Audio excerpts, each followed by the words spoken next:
Pertama kali, umat Buddha dihukum cambuk di Aceh karena berjudi.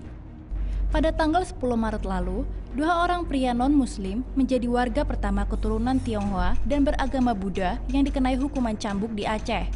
Alem bin Suhadi dan Amel bin Akim dihukum 10 kali cambuk karena ketahuan berjudi ayam. Hukum syariat ini mulai diterapkan di tahun 2001 sejak pemerintah Indonesia memberikan kebijakan otonomi istimewa kepada Aceh. Penggerbekan judi sabung ayam ini terjadi pada tanggal 1 Januari 2017 lalu. Kepolisian Aceh menangkap tersangka Alem dan Amel dengan bukti 2 ekor ayam jantan dan uang Rp400.000. Karena Amel dan Alem penganut agama Buddha, polisi memberikan mereka pilihan hukuman, antara hukuman cambuk sesuai hukum syariah atau dipenjara di bawah hukum negara Indonesia. Tetapi, Alem dan Amel lebih memilih untuk dihukum cambuk daripada dipenjara. Alem dan Amel masing-masing dijatuhi 10 kali hukuman cambuk sesuai dengan hukum syariah yang berlaku di Aceh. Hukuman cambuk ini juga pernah dijatuhkan kepada seorang wanita non-muslim yang beragama Kristen pada tanggal 12 April 2016 karena dituduh menjual alkohol. Selain di Aceh, ada negara lain yang menghukum para kriminalnya di tempat umum. Algojo ISIS memutilasi anak lelaki Syria berusia 14 tahun. Senjata teror terbaru dari kelompok teroris adalah gambar dari orang ini. Dikenal sebagai bulldozer Fallujah, yang mungkin segera dapat diidentifikasi berkat satu anak laki-laki berani yang berbicara kepada Channel 4 di Inggris. Anak laki-laki adalah Omar, anak berusia 14 tahun yang bekerja dengan pemberontak Suriah, mengantarkan makanan dan amunisi kepada para pejuang. Sampai suatu hari ketika ISIS pindah ke provinsi Deir ez-Zor dan ia ditangkap. Omar mengatakan ia dipindahkan ke wilayah ISIS di Mosul, Irak Utara. Di sana mereka menggantung dan menyiksanya selama berminggu, menawarkan kebebasan jika hanya ingin berbalik dan berjanji setia kepada negara Islam. Ia menolak. Omar dibawa ke alun-alun. Algojonya memegang dan memotong kakinya dengan pisau jagal di depan kerumunan.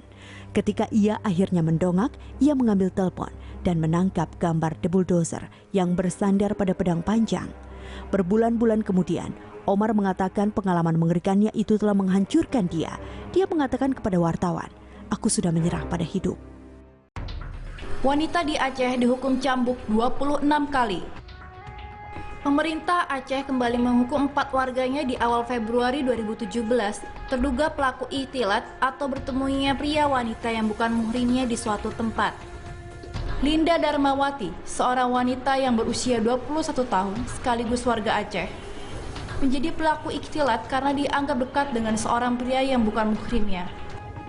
Linda melanggar Kanun nomor 6 tahun 2014 tentang hukum acara jinayat.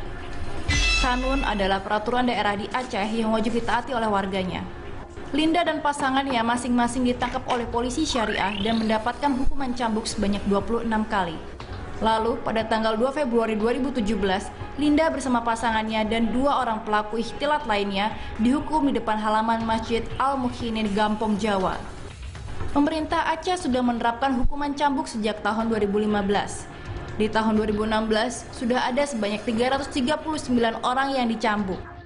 Institute for Criminal Justice Reform atau ICJR meminta pemerintah Indonesia untuk menghapus hukum cambuk di Aceh yang dinilai semakin lama menjadi praktik kekerasan.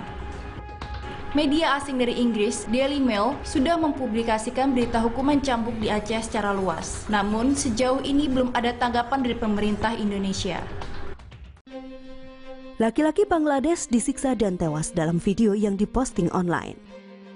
Samuel Alam Rajon, 13 tahun, dipukuli sampai mati oleh 4 pria pada 8 Juli. Selagi pembunuh merekam seluruh kejadian itu pada video dan mempostingnya ke media sosial. Rajon menjual sayuran untuk membantu keluarganya di Sylhet. Pembunuhnya dilaporkan menuduhnya mencoba mencuri sebuah beca.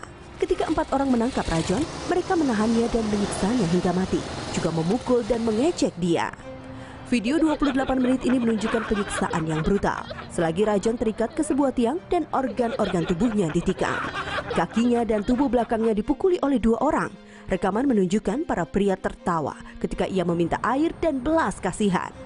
Salah satu pembunuh, Muhid Alam, ditangkap oleh sekelompok warga setempat ketika ia mencoba untuk mengangkut tubuh Rajon dalam sebuah minibus. Sementara itu ratusan orang berkumpul di Sylhet untuk meminta keadilan terhadap Rajon, memberikan polisi ultimatum 12 jam untuk menangkap 4 orang yang dituduh terlibat dalam pembunuhan. Karena video diupload ke Facebook oleh para pembunuh, reaksi internet telah menyerukan keadilan dan menyatakan jijik dengan tindakan keji, termasuk hashtag keadilan bagi Rajon. Hirok Tweets menulis, "Aku mencoba beberapa kali, tapi tidak cukup berani untuk menonton video. Aku kehilangan kepercayaan dalam kemanusiaan." Warga lain ingin membalas dendam terhadap para pria dalam video. Pengguna Twitter Inem Hokyu menulis, "Orang-orang selalu menyerang yang lemah. Dengan senang hati aku akan melawan penjahat itu 1 lawan 1." Pria Kanada brutal memukuli pacar Taiwannya di depan umum.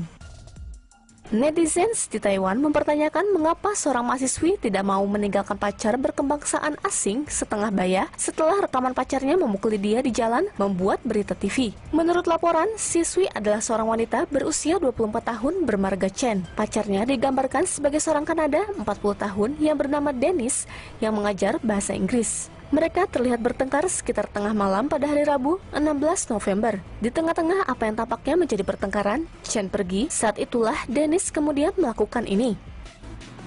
Saksi mengatakan kepada televisi Taiwan, ia menyeretnya ke sisi jalan untuk melanjutkan serangan. Koran lokal Apple Daily menerbitkan foto tas yang dijatuhkan Chen. Polisi tiba dan menghentikan perkelahian. Mereka menangkap Dennis dan membawanya ke stasiun untuk diinterogasi. Chen dibawa ke rumah sakit setempat untuk pengobatan. Menurut laporan, pasangan telah minum minuman. Ini bukanlah pertama kalinya Dennis ditangkap polisi untuk memukuli Chen. Orang tua Chen berkata kepada polisi, ia ingin menikahi Dennis dan tidak akan menuntut. Orang tuanya mengatakan mereka hanya bisa mendoakan mereka.